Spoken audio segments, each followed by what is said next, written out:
السريدة ببناية سالانو يا 2026 تفاي شيدن شورشي ام ببيرتينا بجنا خال بروان دتسوينن وبهيفيا كو سالا 2026 ببي سالا ازاديا تفاي جواكان برنگكي هري خوشو خوشك جيان كرنا جواكان و براستی بوینا خودی پرگالکی دموکراسی و آواکرنا و بکدکی مزن دکاری وری چیکرن بلکی گلک پیشکتنن کو گلکی انسانان هیوینت کر و هر کسی ویا اعتراف کر برنگه کی گلکی سریع هاتن چیکرن و بتایبت جی لهرمامه لولاتی ما جین کو ام جیان دکن گورتنن پر جدی هاتن چیکرن و افناجی وکی دکارم ببیجن دولت سوری بتایبت دولت کی کوی جالیه گلک پرگالن دروا و اکو دهاتا مشاندن ام لباکو روشت سوری وکی هیزکی وکی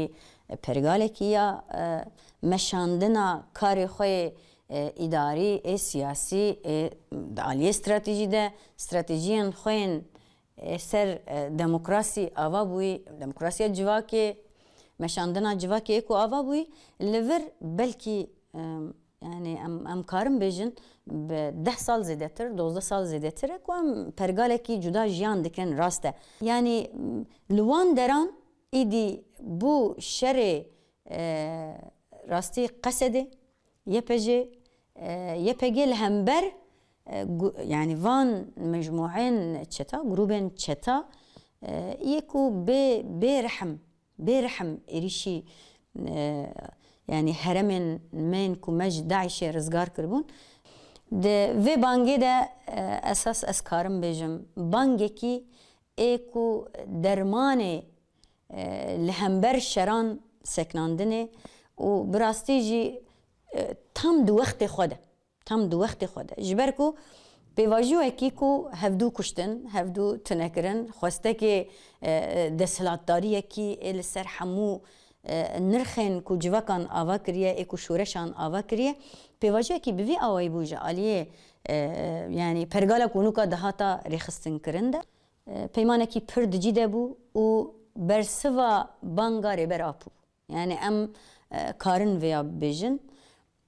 و برسوکی دجیده جبرکو پیمانا ده آداره پیشیا براسی قرکرنا جواکی پیشیا کشتنا برا جبراره جی خوشکره جی اهل خوره پیشاوی هاته گرتن